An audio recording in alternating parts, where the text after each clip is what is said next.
Welcome, everybody, to House Education, February 12th, 2026. We're going to turn our attention now to Bill H-640, an act relating to adding voting student members to school district. We had some great testimony from young people in Vermont about this. We feel it's an issue worth hearing more about and pursuing, and so we've invited in the people who represent the school boards. So please introduce yourselves and look forward to your testimony. Thanks for being here. Thank you very much for inviting us. I'm Sue Siglowski. I'm the Executive Director for the Vermont School Boards Association. And I'm Flora Diaz-Smith, and I'm the President of Vermont School Boards Association. It's nice to be with you. Thank you for the opportunity to testify on H-640. As you know, this bill would require the addition of voting student school board members. We'll start out by saying the VSBA highly values student voice and has a longstanding resolution, which was adopted by our membership way back in 2001. And that resolution reads, the VSBA believes that local school boards benefit from having an ongoing student voice in their discussions of all school matters that are not subjects of executive sessions.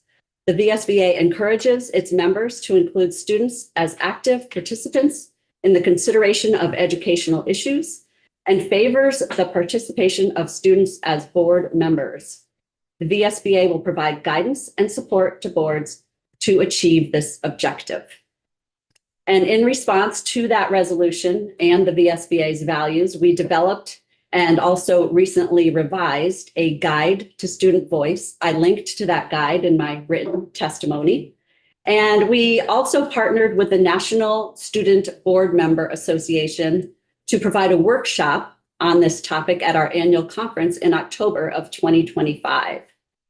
We also have a webinar scheduled for this April titled Elevating Student Voices on the Board, which will explore the growing role students can play in school board governance and why their perspectives matter. As the people most directly impacted by board decisions, students bring insight, creativity, and honesty that can strengthen decision-making and school climate. More Vermont school boards are recognizing that when students are meaningfully included, boards benefit from fresh thinking, clearer connections to school communities, and stronger trust. Because data on student school board members in Vermont is not comprehensive, the VSBA surveyed all school board chairs in the past few weeks to collect information about the current status of student school board members in Vermont. And here are some data points. We had 37 board chairs respond. 19 boards indicated that they have student board members, which was 51%. 4 indicated that seats are sometimes unfilled. The median number of student school board members was 2, and grades eligible for the role were grades 9 through 12, with junior and senior being the most common. Selection is most commonly done by the school principal with an application and interview process. All 37 respondents indicated that students do not have full binding voting rights. Some boards allow students to cast an advisory vote. Only 1 respondent indicated that the student board member attends executive sessions, and only 2 respondents indicated that the student board member receives remuneration. Vermont school boards vary in size across the state, both in their structure, we have supervisor union and school district, and in the size of the board. To highlight the variation in board member count across the state, we've included a graph in our written testimony that shows several boards consisting of 3 members and others having a count in the upper teens.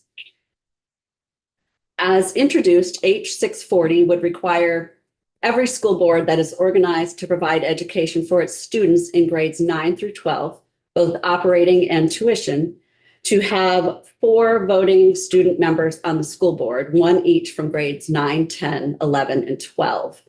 Additionally, the bill requires every school board that is organized to provide education for its students in grades 7 through 8, both operating and tuitioning, to have 2 non-voting student members on the school board, 1 each from grades 7 and 8. Therefore, in a small district that operates or provides tuition for students in grades 7 through 12, there would be 6 student board members, 4 of whom have the power to vote. And this group of students could join a board of 5 locally elected school board members. States that currently require student members on school boards include Massachusetts, New Hampshire, New Jersey, and New York. None of these states require more than 1 student board member, and none of them allow student board members full voting rights. Maryland does not require a student member for every local school board, but it is a leader in allowing student participation. 8 of Maryland's 24 local school districts have student board members with voting rights, covering over 3/4 of the state's public school students. According to the National Student Board Member Association, only 1 of those 8 has full voting rights.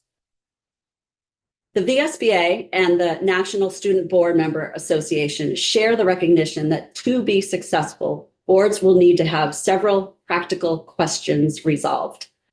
These concerns center around training and onboarding, confidentiality, especially in executive sessions where superintendent evaluations are discussed and student hearings are held, fairness and accessibility to all students, appointment and selection process, continuity year to year, and clarifying the student board member's role.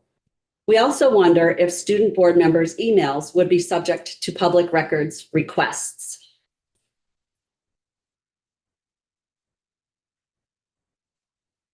Some of these issues might be addressed by the Voting Ward Working Group, which was created on Act 73, under Act 73, to consider how school boards would be created, elected, and operated in newly formed districts. That working group has already discussed its general interest in incorporating student voice into new school boards. I'll hand it over to Flor to close. Yeah, in closing, we met last night and that's how we came up with this testimony. So in closing, we must remember that student voice matters because students are not just participants in our schools. They are the primary stakeholders. Decisions about students should not be made without students. When we intentionally create space for student representation with strengthen trust, increase transparency, and improve decision-making, students bring lived experience, insight, and urgency that adults alone cannot replicate. To summarize, the VSBA fully supports student representation as an important and meaningful way to elevate student voice within school communities. We believe that the number of student school board members should align with the structure currently used by the state school board. 2 members with 2-year terms, 1 in 11th grade and 1 in 12th grade, with the 12th grader having voting rights and careful consideration given to the unique context of each local board. We also believe that the law should not be overly prescriptive. Student representation on a board is one important pathway, and it's not the only one. And we must be intentional about giving students real agency in our decision-making process. That means engaging not only student board members, but also student councils, student clubs, and other student leadership groups. It means building structures that invite feedback, dialogue, and partnership. When we do this well, we move civic engagement, share responsibility, and mutual respect. That's more of a system within a school. If we are serious about strengthening our schools, then we must be serious about listening to the voices of those we serve. Empowering students is not symbolic, it's essential. As a consideration of this bill progresses, we urge the General Assembly to consider important factors such as fairness, representation in student appointment selection, sensitivity of topics discussed in executive session, and training needs of both students and full boards and students' protections. So thank you for listening to us. Thanks. I'm glad you brought up the State Board of Education, which has been using this model for a while. As I was going to ask if that would be a model that works. When you say it shouldn't be overly prescriptive if we move forward, could you talk about sort of the guardrails we should put on and the guardrails we shouldn't put on if we were to move to a SBE model, for example? I think we would want to, or you would want to probably check with legislative counsel. One footnote that we added was that allowing voting student board members may raise complex legal, constitutional, and liability issues. So it would be important to have advice from your legislative counsel on those areas. And I think the reference to not being overly prescriptive was partially in reference to the grades that are listed in the bill. Yeah, Right. and that's what Yeah. I meant by, I can give you an example, and if you're familiar with this, that our district, we have two school board members, it's an 11th grader and a 12th grader. But I do believe that that should be the context that we should say two student members. And I think we can assume that it's just 11th and 12th graders. Sometimes we have some freshmen or other kids that might be available, and that should be up to that school board to decide with the principal and the superintendent, like and students know best who should represent them. Could you, so you mentioned, should be aware of certain constitutional and other issues. Could you elaborate a little bit? I assume one of them is that having a voting member, a student voting member who is not elected by the voters is one of those issues. Yes, and I think particularly when voting on fiscal issues, like the budget. Or how do you handle that? They're advisory. They don't vote. It's interesting. They don't vote in our decisions, but when students speak, board listens, so they can really drive our decision making. When they bring data to us, we listen to data. They have a particular way of engaging, and if anything, sometimes my student board members are more engaged and more informed, and I mean that respectfully. I was thinking when we had the young folks in earlier, the Harwood model where, they have two as well, and they do vote. That's just sort of an expression, although that vote is advisory only. Rob? Yeah, I might be misremembering this from the bill presentation itself, but and you had mentioned this like executive session votes, like hiring, firing, that sort of thing. Like they wouldn't be involved in that, right? It wasn't in the bill. That's not covered in the bill, but that is a Oh, point that could be Okay. cleaned up. Okay. Yeah, that makes sense, That right? makes total You don't sense. want students voting to Confidential fire stuff. their own teacher. Even though they might want to.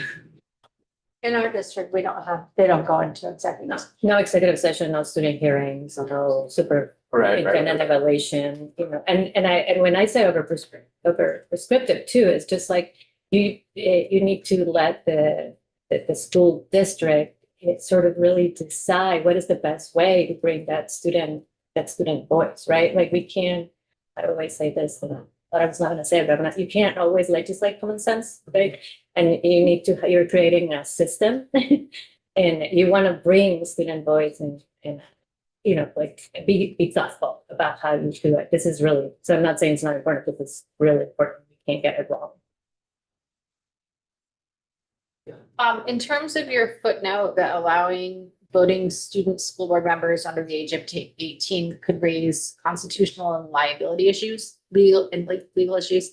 Has Maryland been sued for their voting school board members? Yes, I believe there was a lawsuit, and I looked at it very briefly. I believe it found in favor of the student board members. And each state has its own constitution, and I think it's dependent upon each state's own constitution. Yes. In regards to being overly prescriptive or not being overly prescriptive, I'm worried about the number of members as well, because as you showed, there's a wide variety in the size of school boards across the state. Some of them are quite large, some are quite small. So even saying 2 members, that could possibly be over prescriptive, maybe. That's I think why you have to take into context a local board. If you have a board of 5 people and then you're adding 2 More student members. or student members, that is not a balanced decision making, especially if you are talking about representation, right? And how the voters will feel, or how the student board members might be lobbied. I don't know, especially if we're going to move into smaller, potentially into a change of governance, those seats might become more political, right? Which we're trying to avoid. And I There's- also, I just say that, because we're Vermont, we've got many different ways of doing things. And so, do you have 2 student members on a 5-member board of a non-operating district that really doesn't get involved with school policy whatsoever? Every couple of months, they get together and approve money. And also in response to your question, I did look at the laws in Massachusetts, New Hampshire, New Jersey, and New York, and I believe all of them say shall have at least one. That doesn't mean you can't have more than Right. one, and a lot of boards have two. In that at least language. Okay, thank you. On page 3, you talk about in order for this to be successful, there would need to be training and onboarding about confidentiality, executive sessions, et cetera. Is there a specific kind of training or onboarding that all members of every public school board have to go through? Like, would it make sense for the students to have to go? Not required, but they should. My question is, are you asking the students to have to go through something different or the same that other elected members go through? We provide training for all new school board members. They are not required by law to participate in it.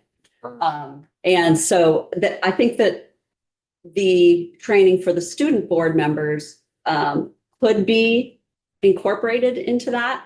There's also training available through the National Student Board Member Association that is tailored specifically to student board members and helping them to elevate their voice. So we could add that into a bill, maybe that they participate in that training if we decide.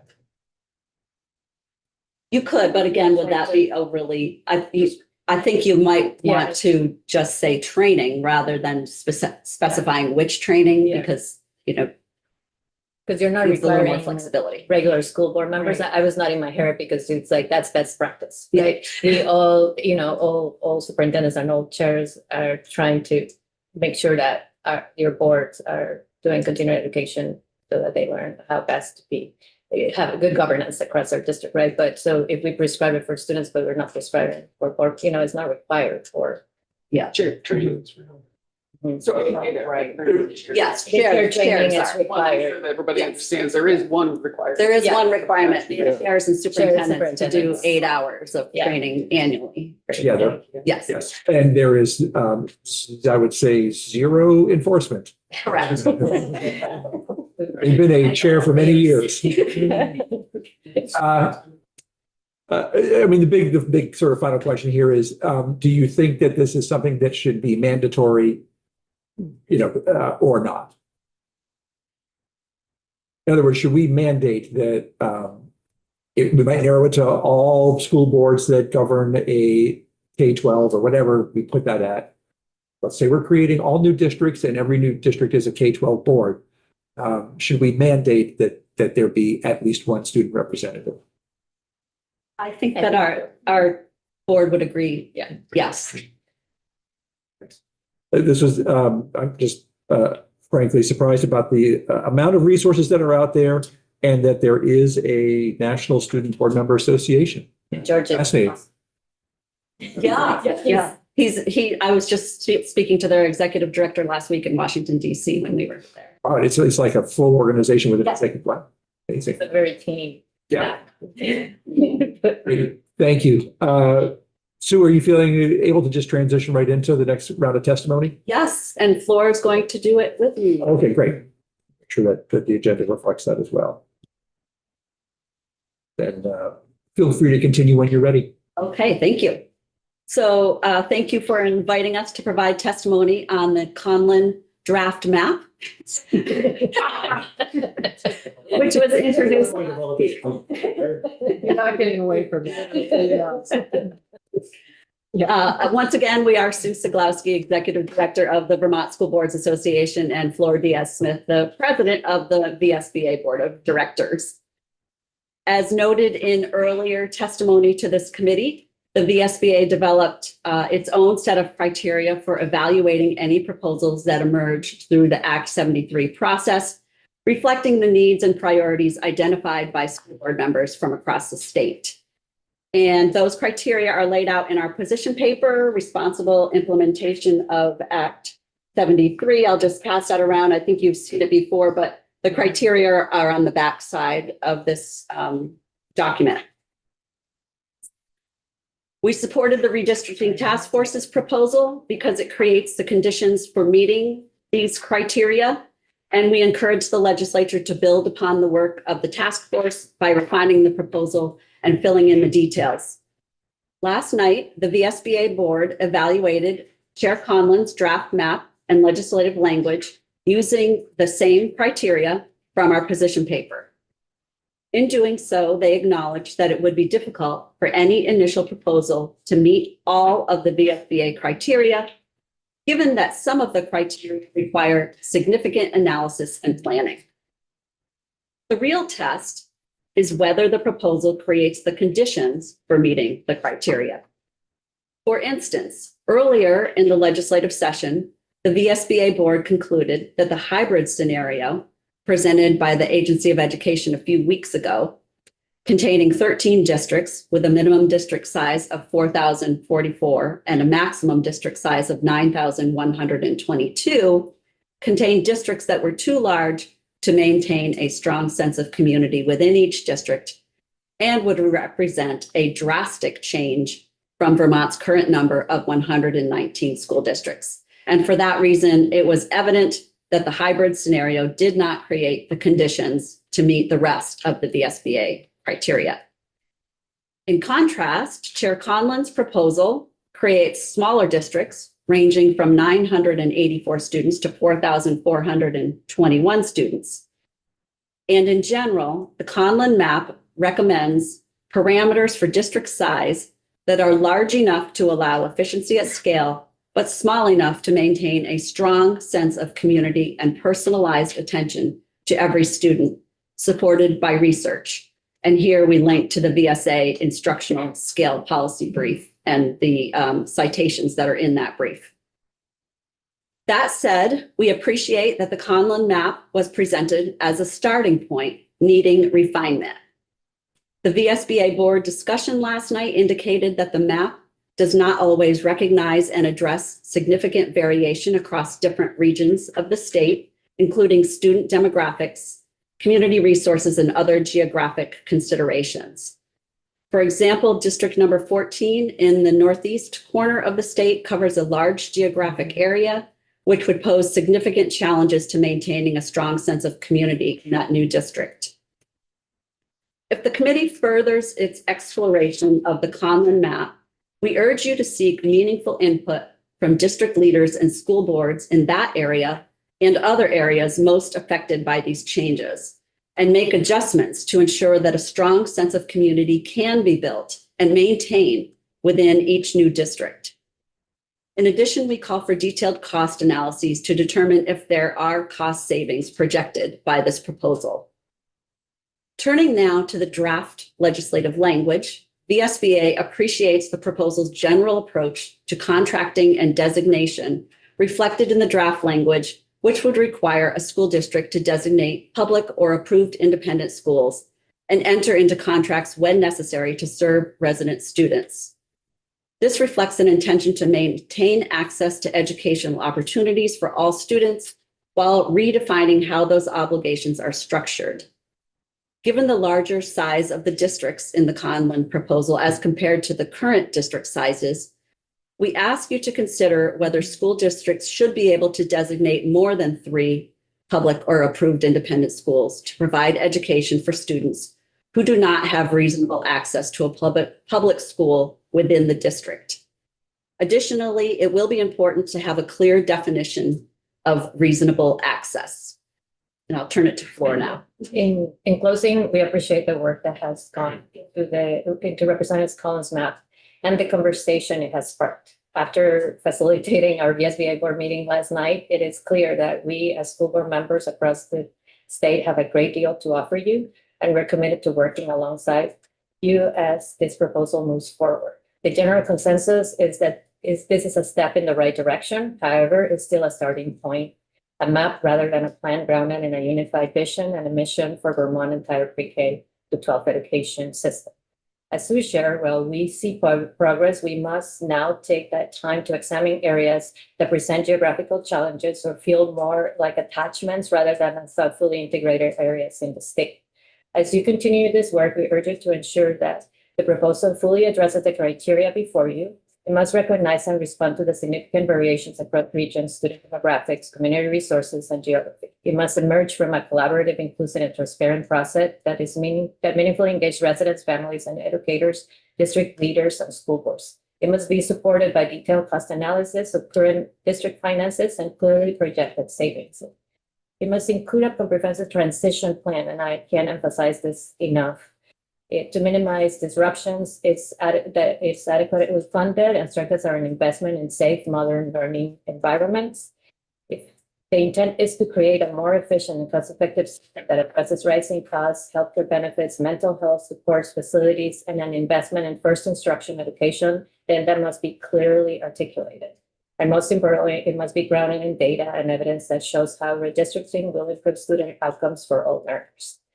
As you move forward, we encourage you to consult directly with school board members from different regions on the state to understand how this proposal may work or not work on the ground. We're willing to facilitate this and make sure we bring forward members of different regions. The committee needs more information, and you need the right questions guiding this effort. As we look ahead, VSBA remains committed to working with the legislature and the governor to shape the future of public education in Vermont. Real change takes steady leadership. It takes trust. It takes people willing to stay at the table even when it's hard. Our students need stability, fairness, and decision grounded in real data. Together, we must ensure that our Vermont public education system remains strong, steady, and centered on equity for every student in our communities. Thank you. Thank you very much. I asked this question the other day to some witnesses as well. The statement that it must be grounded in data and evidence that show how redistricting will improve student outcomes for all learners. I think we can show well that it can increase student opportunities and sort of perhaps reduce the continued curtailing of opportunities in an environment where we are mostly cutting budgets. What do we do in the absence of being able to assure? I mean, I don't know how you assure that by providing equitable funding and that translates into better student opportunity. I don't think we can make the leap and say we can guarantee it's going to improve student outcome because there are so many other factors in the world that play a role in that. Yet that is sort of a hard criteria here. That's a fair point. I think that starting with providing equitable opportunities is a good start in that direction.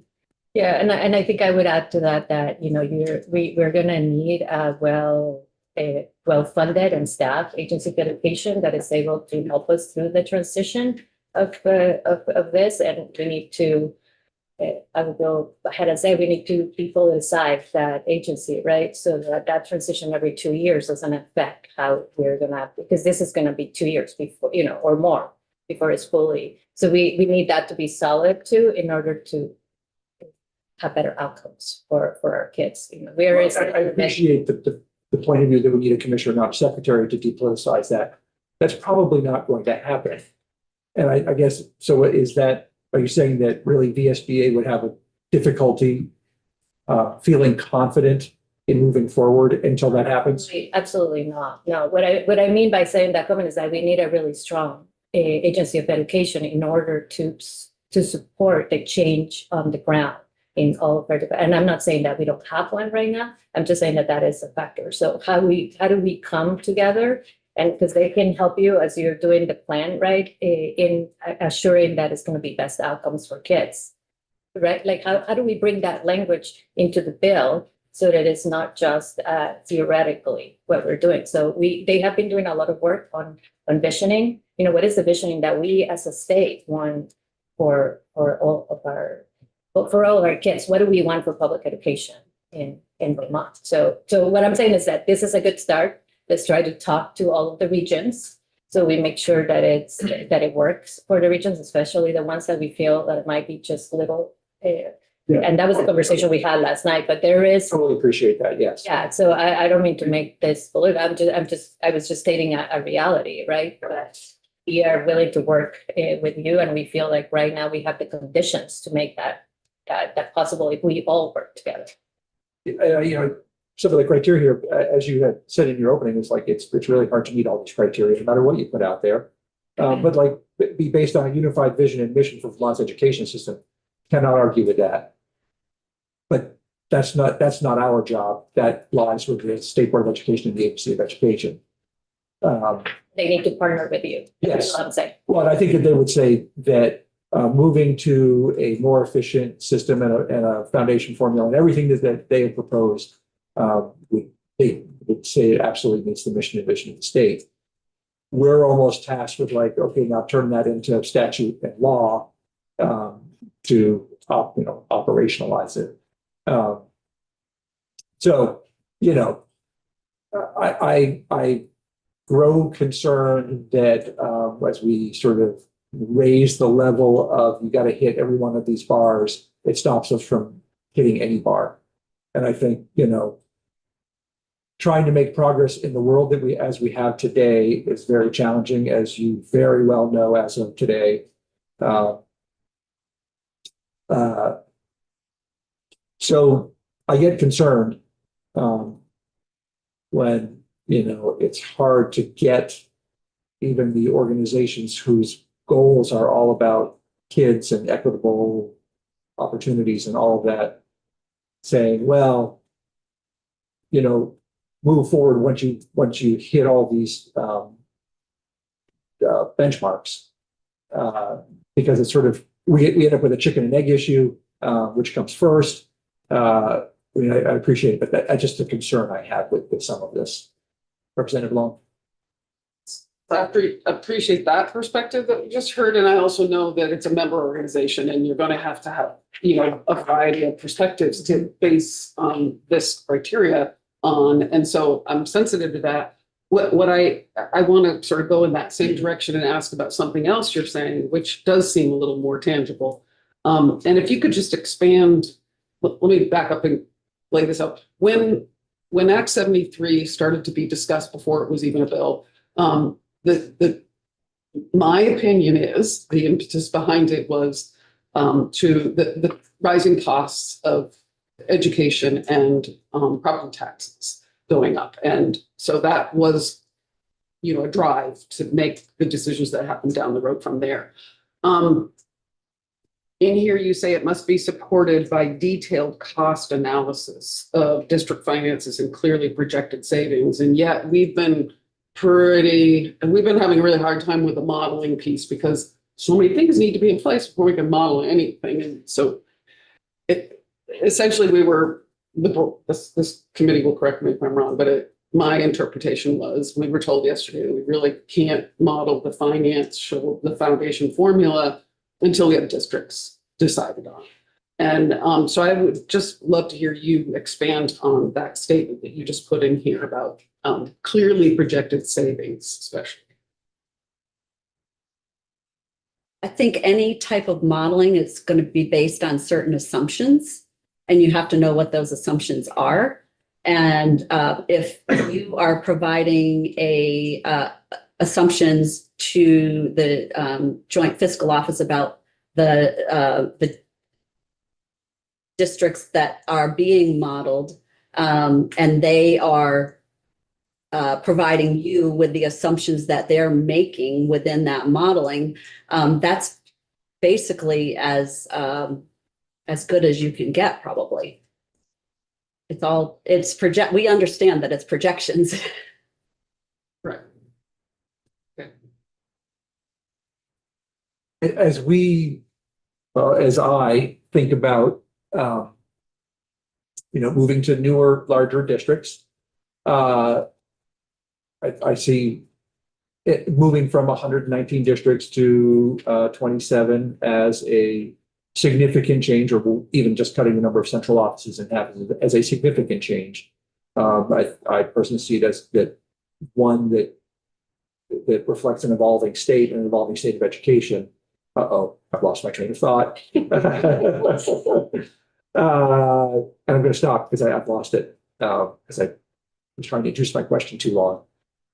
Okay, I think one thing that I would say is that there is this belief that by doing this, we're gonna bring taxes down. And that is sort of what is hanging out there. What I'm asking you and begging you is that don't put school boards to fail again, right? Because this redistricting alone without the investment not just the investment, addressing the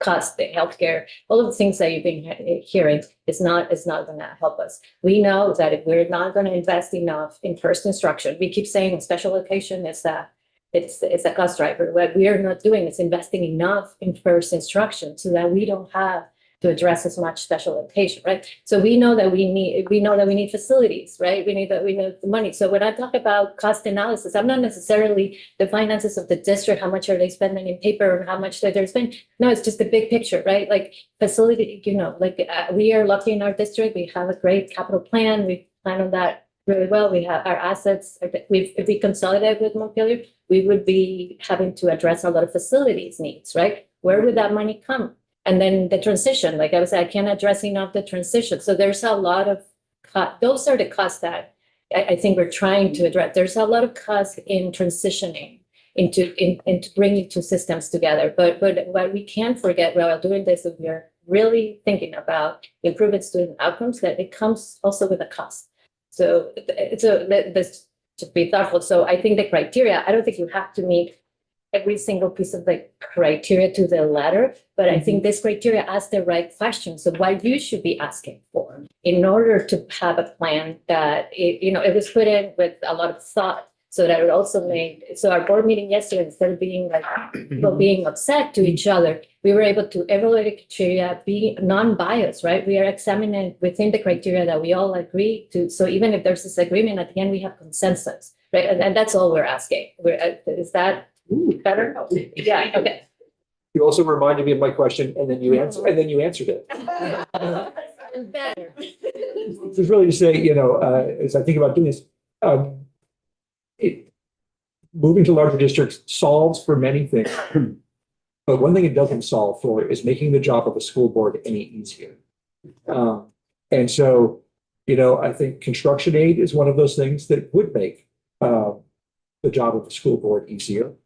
And as you say, recognize that a transition takes investment first. And I appreciate that as well. I guess I would say anything else that you'd like to add to that, because, as we talk about money and all of this, it's often about the operation and governance of the school system, but we don't talk a lot about what the school boards have to deal with. And there's a lot that you already have to deal with in the world of declining enrollment and increased student need and all of that. So I just would want to ask you to. I think that we can't forget all of the educational outcomes that we want. And I think school boards monitor education outcomes, and we forget that we're trying to have multi-layer system of supports, done well to fidelity, right? So that includes, you need instructional coaches. I don't know how much into the detail we're going here, but when we do our board parameters, for example, for what we want in our budget, we have as board members, because we operate as a whole, not the chair dictates. We're very thoughtful. Like, please do not underfund teacher professional development, right? Because we know the first instruction is what is going to help our kids. And I know that I'm getting to the details which you don't do, but what I'm trying to get at is like, we need to be thoughtful of how we are gonna, we have to wait until a pandemic to have federal money. And I know that you guys, your pockets are small too, but those are the things that keep me awake, right? Like, I know, as you guys, it's not secret, our budget, our plan didn't happen, right? Like, how we were gonna try to, have a budget, not in 5 schools, but in 3. I'm trying to be thoughtful of how I say this so that my email is not as bad. So we, and we were being really thoughtful, and we asked all the right questions. And I think we asked all right, try to over communicate, try to do all of this. And it was still hard to do. But now I'm like, I know that we're not gonna be able to hire this counselor that we really wanted so that we could address some of the first instruction. And this counselor was gonna do just like a functional skills for our kids. And I know that that sounds little. It's like, it's huge. You know what I mean? And so those are the things that I want you to have in the back of your mind. Those are things that keep me awake. You know, how do we better serve our students, right? And not, you know, how do we have more teachers that are addressing our kids that have the higher needs, right? How do we address our as far as economics? How would we invest in community schools? I think that that is a great investment that helps with the ROSEs. You know, like we enroll families, not just children, and our families are. Just want to clarify, when you say community schools, you're talking about capital C, capital S. Specific. Okay, yeah. Yes, capital. We often. Yeah, and it's a strategy, right? It's not a program, it's a strategy of how we, but there's a few grants about it. So like, you know, we're all competing for the same grants. I don't have to say that for today, but last time I was here, we had 20 homeless students, right? So those are the things that, you know, and not always board members we are aware of that, but those are the things that keep us awake, right? Like, how do we make sure that we're removing barriers so our students are able to learn? And that seems like not completely with the map right now, but it is part of what we're doing. Those are the economics that I'm talking about, you know, like we need an investment. And it might not all be addressed in Act 73, but you have other committees that are working in other things and talk to each other. So sorry, I'm talking too much, but. Well, yeah, it's fascinating because you and your board are sort of living the reality of declining enrollment, community sentiment and all of that, and trying to make that all work at once and showing just how challenging it can be. So happy to hear from that.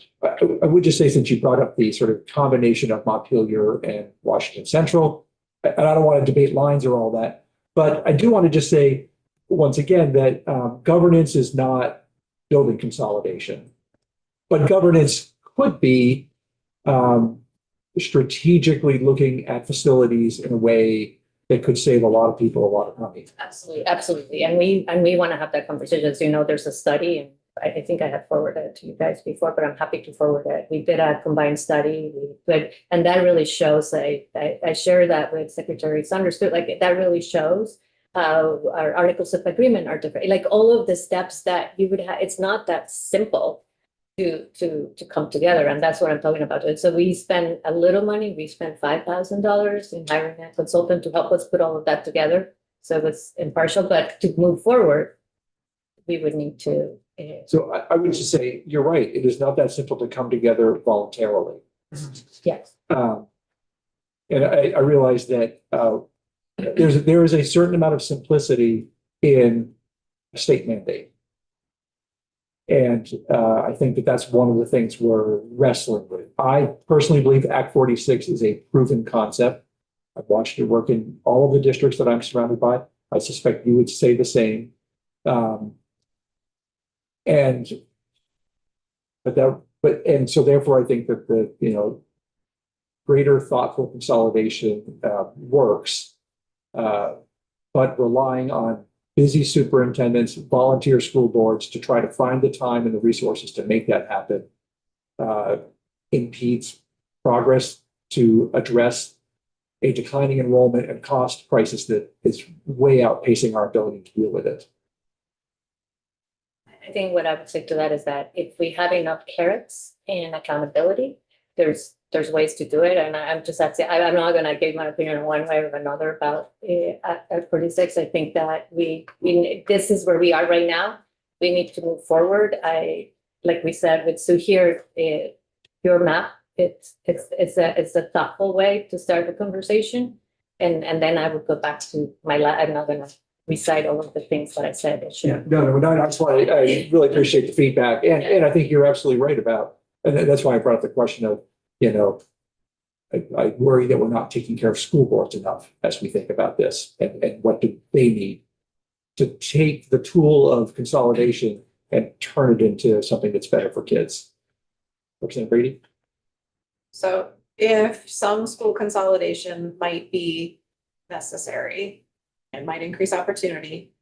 There's the sort of new maps, create bigger districts that make the governance part of it perhaps easier, doesn't make the building part of it necessarily easier.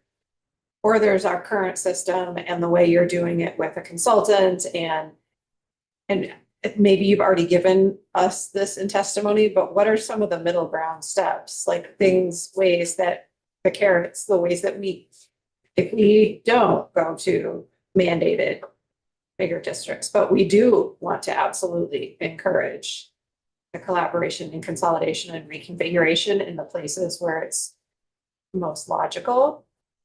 How else, what other mechanisms, what laws do we need to change? Facilities money, yes, obviously, but is there beyond the facilities funding, what else can we do, should we do? And I think we haven't had this conversation like. Yeah, and we can, I I agree. guess that in agreement, I'm not speaking for Yeah. BSBA board, Yeah. for my school board. I think when we talked, I think when we were here before and we were talking about carrots, was that, facilities money, transition money. If we're gonna not mandate, or you're gonna ask us to do efficiency studies, you could say, this districts, we could use the column up, this districts should do an efficiency study or whatever together. And if you do, and then you start to create a transition plan by 2 years from now, the efficiency study needs to be done, and then you would have more data, right, on the numbers. And this is the amount of, if you do it, this is the amount of facilities that will be there for high school careers. And I don't know, I'm like just dreaming here with you. And this is the amount of money, or this is the tax savings, which we did had some of that model through Act 46, right? Or in 153 actually started with the saving. So this is how far back so back in, you can look at some of the language of that act was more about carrots. You do need that kind of, I hate saying sticks, but you do need the accountability, right? So we appreciate clarity and we also appreciate resources, and we appreciate not operating in a system where every year, like right now, the stress about our budgets and the talk about, well, maybe let's cap it for next year, like just knowing that our district could be capped at 2% next year. Where do we find that money to cut student services? It's not possible. So I don't have all the answers. I would love to think more about that and get back to you. Representative Arnold. Something I've been thinking about is just one of the changes or one of the challenges that I have been facing is, as in this conversation with been well proposed other maps, is that, I last night played around with the mapping tool and I really couldn't get that much farther than the corner of the state that I occupied, because those are the schools and the communities that I know. And I could do the same thing of the same size to scale around the state, except that I just don't know their schools or their towns. And so I was thinking, actually would be really helpful if a representative from each of these districts was really guiding me in this, or school boards, right? That's where I'm going with this.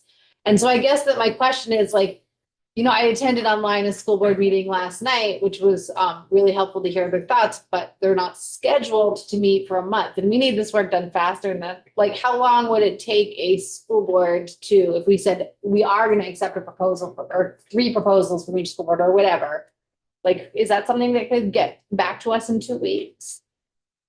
I don't know that they could come back with proposals. Right, Or they it could come, but we could ask them to give feedback to Yeah, I think. the map. Okay. Yeah, that's what you would be looking for input Right. into how would this affect them on the Yeah. ground right now? For example, once you get, so right now we just gave us some feedback, we gave you some feedback, you can sort of But update. the thing I'm getting at is I feel like I need more than just input on something I give them. I need them to do it, or someone from that region to do it before I can even look at it, because I don't even know what's off. Does that make sense? It does, but somebody's got to do the work at some point. And right now it's us. Right, well, I want to remind us of the testimony of the Yeah. Superintendent's Association, who were very clear that it's their job to draw maps. So I just want to put that out there. Feedback on a map is much easier than drawing a map. So maybe that, yeah, maybe we could get feedback. Yes. This isn't going to work for this region because such and such. right. But if you did this and this, Oh, that's. We have not as a committee turned our attention to lines. Right. Yeah. And also which boards I think feel which way about like SUs versus SDs, because We're getting plenty of feedback on that.